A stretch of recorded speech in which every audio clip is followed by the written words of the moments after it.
bigger corridor through the country where this thing goes from southwest to kind of the north central part of Jamaica. Here is the 8 a.m. advisory with 175 mile an hour winds. There's that incredibly low pressure number at 901. Now, hurricane hunters just got into the eye, just on the report that is coming in right now. I'm seeing them flying right through the eye. That's the Air Force Reserve hurricane hunters. So we'll get an understanding of exactly what's happening with the pressure and the winds here very shortly from them. Let's look at it close up here with the track.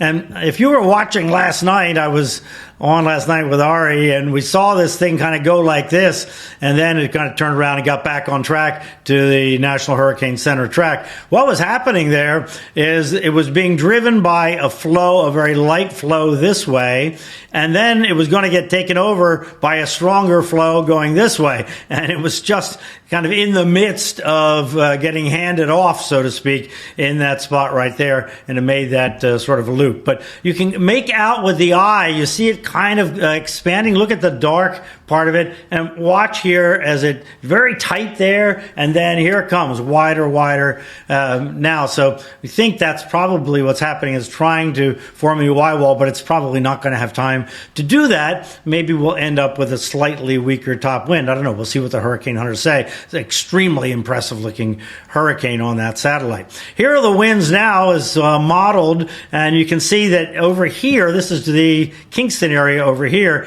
the winds are blowing onshore here, blowing right toward the Spanish Town part of the metropolitan Kingston area. So in these bays over here, the water is piling up. Over here, where it looks like landfall is going to be, in the Treasure Beach, Black River area, right now the wind is kind of pushing the water off, but that's going to switch absolutely incredibly dramatically in the next few hours as the core of the storm, you can see where the strongest winds are. They're just down here. They're just offshore. So this is going to all really go downhill here just in the next few minutes. And this is the area where just a lot of bad things are going to happen. It really depends on where this center comes ashore. It's going to be so close to Black River, somewhere in there. This is a vulnerable coastal area from two reasons. One is the town of Black River, most of it is elevated, but it has all this coastal section and then resort and kind of homes right on the water all the way down to Treasure Beach, which is kind of a resort town. And from everything we're seeing here, this is going to be the end of that for quite some time. There's where the analysis is of the wind, and you can see here Kingston right now reporting sustained at 38 from the east, which is interesting. I think that we were losing data there. We just lost Montego Bay. Both have been reporting, as you said, winds, tropical storm force, gusting up near 60 miles an hour. And you can see that it makes a huge difference whether the wind is coming off the water here or up here. And you can see the kind of packing of the lines together.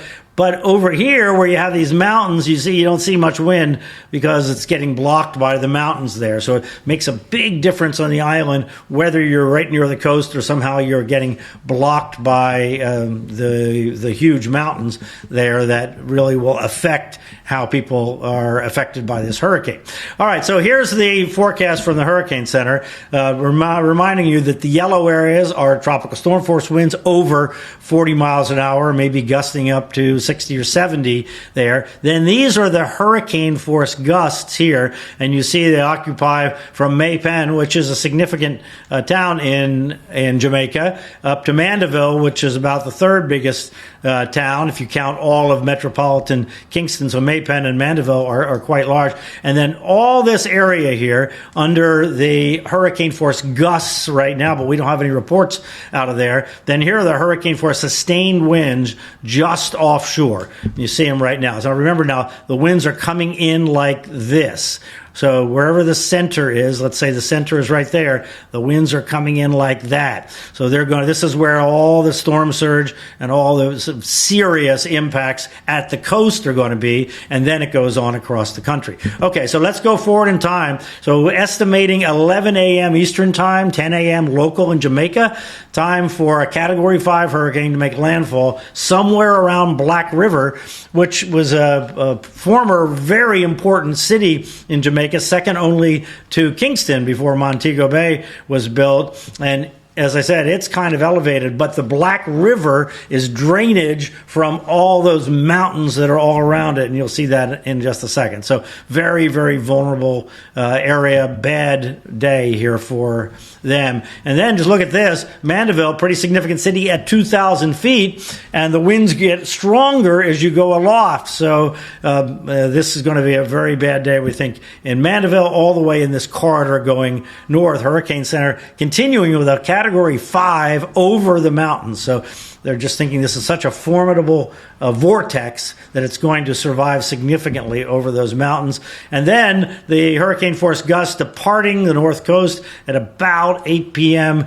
In the east and 7 p.m. in Jamaica, and then the whole thing gone overnight in terms of the tropical storm force winds. And then tomorrow morning they'll be able to evaluate what exactly has happened with this storm. All right, take a look at this. This is an interesting way to see Jamaica. There you can see where the heaviest rain is over the mountains. Notice very heavy rain forecast, Montego Bay area over here. Montego Bay is actually right up in there. And then over the big mountains outside of Kingston, a peak. Not as much as was forecast because the system stayed south of Jamaica. Now it's moving fairly quickly across Jamaica, but still a foot to maybe a foot and a half of rain forecast, maybe in some places 2 feet forecast over the island. Over the mountains, it all has to come downhill. So look here, we talked about Black River. You notice, can you see that all this goes in here? That's kind of a coastal plain, and then all the rain that falls in these mountains has to come out somehow, and even down the Black River,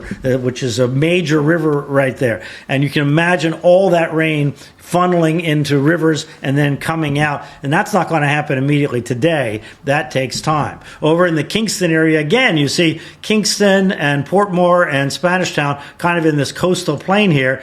All the rain that falls in these mountains has to come down and through Kingston, and then it comes out right there. This is kind of the exit area here. It's a low area. Actually, I drew that wrong. It's actually over here. Between Portmore and Kingston is where the drainage is, and it comes through Kingston.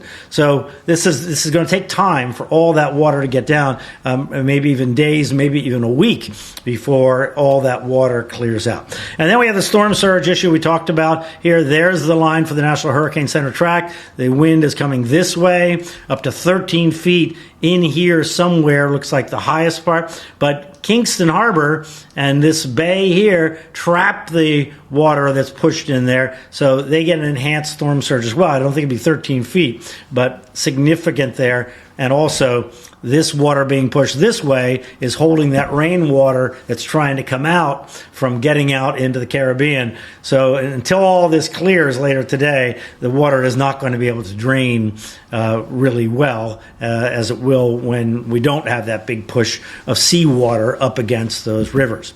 All right, so here's the watches and warnings looking ahead. Hurricane warnings at the eastern tip of Cuba, including Guantanamo Bay, also for the central and southeastern Bahamas. Tropical storm warning, Turks and Caicos here. And also, we didn't mention Haiti. I meant to do that, but it's still getting pounded, by the way, on the Tiburon Peninsula.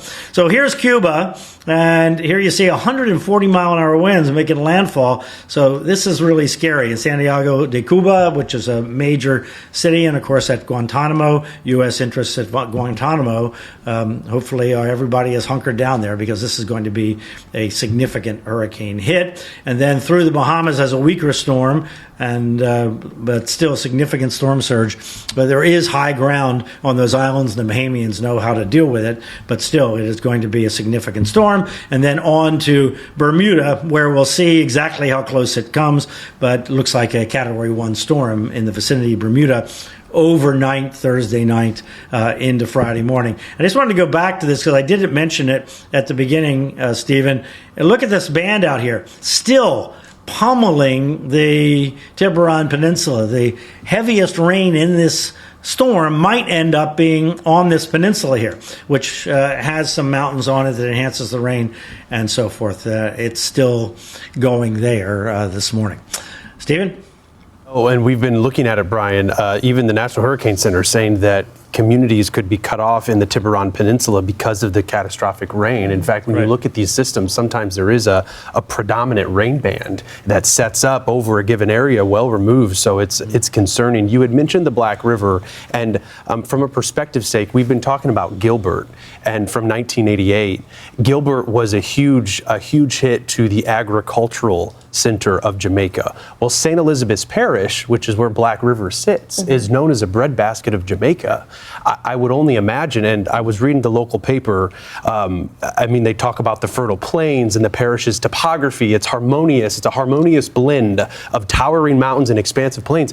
I mean, if you consider that with a Cat 5, this could be devastating to the agricultural sector of Jamaica.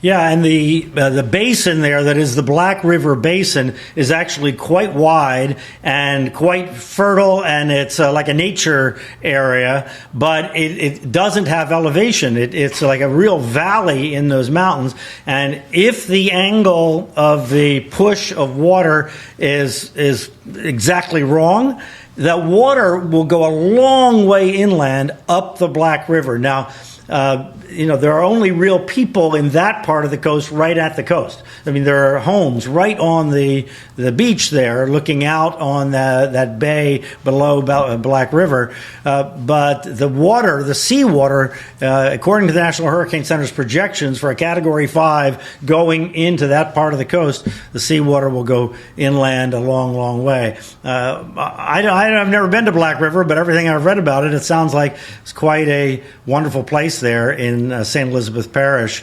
and a very, very historic place going back to the 1600s. So exactly how they fare here, I don't know, because they are going to take an extreme hit. Yes. Yep. Time will tell. Brian, thank you so much for the insight, diving into the latest advisory from the Hurricane Center. We'll check in with you soon, as very closely we're approaching the time frame where we will get updates hourly from NHC. Yeah, and we do have to take a quick break, but as Brian had been mentioning, the hurricane hunters, they are currently flying through the center of Melissa, getting some really crucial data as we're talking about a landfall in just maybe a few hours. Might be less than that. Hurricane Melissa continues to lash Jamaica. We're looking at Kingston Harbor. The wind is certainly up. This camera wasn't shaky yesterday, but it is today. Of course, the Whitecaps in the harbor too, keeping it tabbed. We're keeping close watch of it here. We'll be right back.